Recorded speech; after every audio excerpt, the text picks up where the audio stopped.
Welcome to an incredible story that will inspire you and improve your English skills at the same time. Today, we're diving into the life of Albert Einstein, a man who changed the world with his ideas and courage. As you listen, focus on the new phrases and vocabulary I'll introduce. This is not just about learning English, it's about learning how persistence and curiosity can lead to greatness. So grab a notebook, pay close attention, and let's begin this journey to improve your listening, expand your vocabulary, and find motivation in the life of a genius. Albert Einstein was born on March 14, 1879, in a small town called Ulm in Germany. His parents, Hermann Einstein and Pauline Koch, were ordinary people. Hermann was a businessman who worked with electrical parts, while Pauline was a homemaker who loved music and learning. When Albert was born, there was nothing extraordinary about him except for one small detail. His head was unusually large. His family even joked about it, wondering if he would grow up to be a normal child. Little did they know, this boy would grow up to change the world. Albert was a very quiet child. He didn't speak his first words until he was almost 3 years old. This worried his parents. Some people thought there was something wrong with him. His family called him the quiet one because he rarely spoke, even when other children around him were chatting away. But Albert wasn't quiet because he was slow. He was quiet because he was always thinking. He would sit for hours observing the world around him as if he was trying to understand how everything worked. When Albert was 5 years old, his father gave him a small gift that would change his life forever. It was a simple compass. At first, Albert didn't understand how it worked. How could the needle always point north no matter how he turned it? He became obsessed with this tiny object. He stared at it for hours, trying to figure out the invisible force that guided the needle. This was the first time Albert realized that there were unseen forces in the world, and he wanted to discover them all. He later said, "That experience left a deep and lasting impression on me." When Albert started school, things didn't go well. He didn't like the way his teachers taught. Back then, schools were very strict, and students were expected to memorize everything. But Albert wasn't interested in memorizing facts. He wanted to ask questions and find answers. His teachers often got angry with him. One teacher even told him, "You're a disgrace. You'll never be successful in life." These words hurt, but Albert didn't let them stop him. Albert struggled with some subjects, especially languages, but there was one subject he loved more than anything: mathematics. He called it the language of the universe and enjoyed solving problems like puzzles. Despite his struggles in school, Albert's family believed in him. His mother, Pauline, noticed his love for music and encouraged him to learn the violin. At first, Albert didn't like practicing, but over time, music became a way for him to relax and think clearly. His uncle Jacob also played a big role in shaping his mind.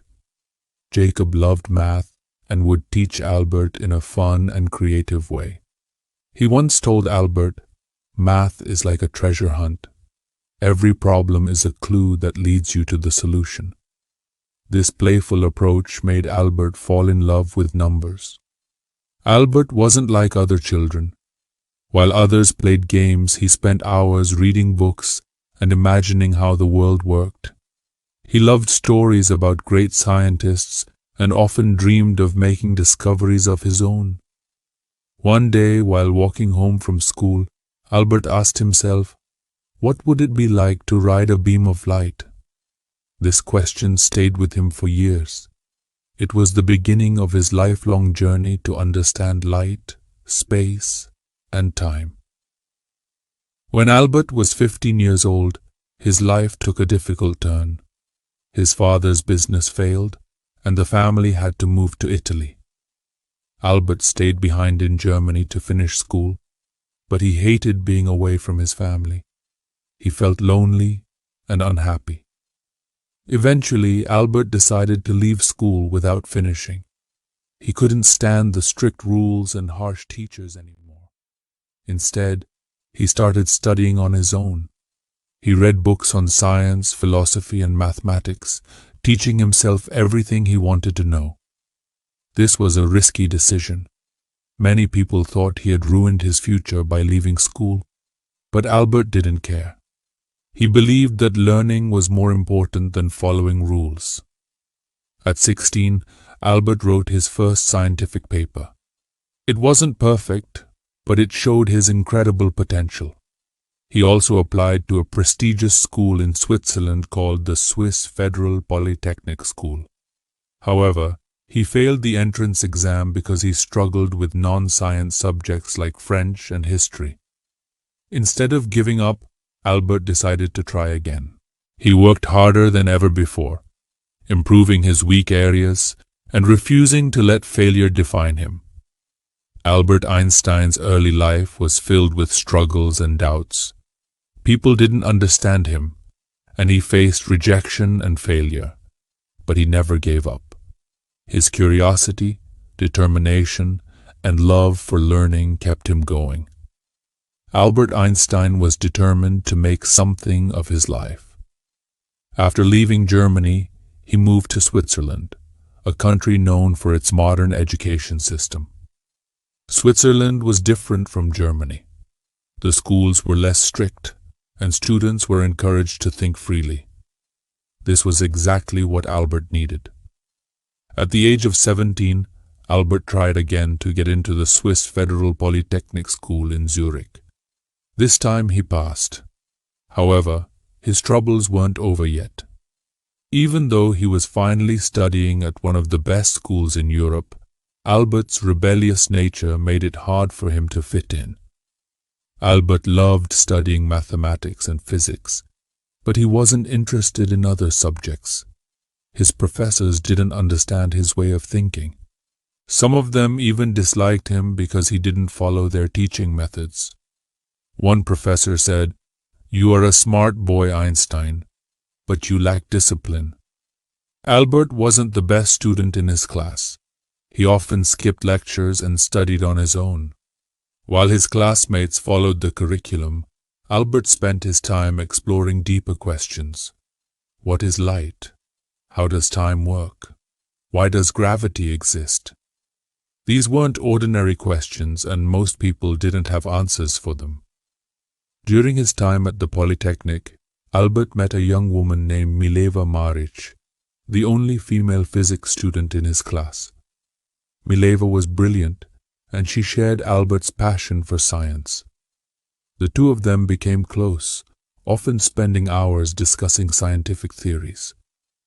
Mileva wasn't just Albert's classmate. She became his closest companion. They inspired each other and dreamed of a future where they could make important discoveries together. Albert once wrote to her, "Together, we will conquer the world of science." However, their relationship wasn't easy. Mileva faced criticism for being a woman in science, and Albert struggled with financial difficulties. But despite the challenges, they supported each other and stayed focused on their dreams. In 1900, at the age of 21, Albert graduated from the Polytechnic with a degree in physics. He was excited about starting his career as a scientist, but life had other plans. Albert couldn't find a job. He applied to several universities hoping to become a professor or researcher, but he was rejected every time. His professors didn't give him good recommendations because they thought he was unmotivated. This was a painful time for Albert. Imagine working hard for years only to face rejection after rejection. But Albert didn't give up. Instead, he took whatever jobs he could find to support himself. In 1902, Albert finally found a job working as a clerk at the Swiss Patent Office in Bern. His job was to review patent applications and decide if the inventions were original. It wasn't a glamorous job, and it had nothing to do with physics. At first, Albert was disappointed. He wanted to be a scientist, not a clerk. But instead of complaining, he made the best of his situation. The job gave him free time, and he used that time to think about his scientific ideas. Albert began to call the patent office his thinking lab. While reviewing patents, he would secretly scribble down his thoughts on the nature of light, time, and space. He was determined to pursue his dream, even if it meant working late into the night after finishing his day job. In 1903, Albert married Mileva. The couple had a simple wedding, and soon after, they had their first child, a son named Hans Albert Einstein. Although they were happy together, life wasn't easy. Albert's salary as a clerk wasn't enough to support his family. They lived in a small apartment and struggled to make ends meet. Albert's friends often advised him to give up on his scientific dreams and focus on his job, but Albert refused. He said, "I would rather struggle for my passion than live comfortably without purpose." Despite the hardships, Albert continued to work on his theories. In 1905, at the age of 26, he published a series of papers that would change the world forever. Scientists call this year Einstein's Annus Mirabilis, or Miracle Year. 1. The photoelectric effect. Albert explained how light behaves like tiny particles called photons. This discovery would later win him the Nobel Prize in Physics. 2. Brownian motion.